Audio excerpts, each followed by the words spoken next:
Hello mga ka-sugar! For today's video, maghimo ta guys ng mohalabiya. So, nagbutang ako ng 2 cups of milk. Then, nagbutang ako ng 3 spoon of cornstarch. Sa isa, duha, tuyo. Tarong ako na tuyo na ba ito siya?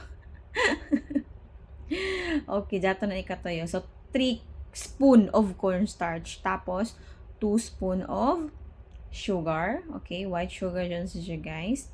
Then, after that, 2 spoon isab nan condensed milk.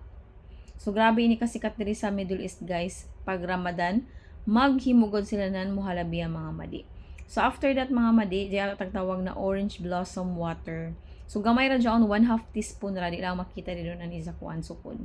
So, amo ra dyan siya guys. Kinahanglan nimo siya isagol pagtarong.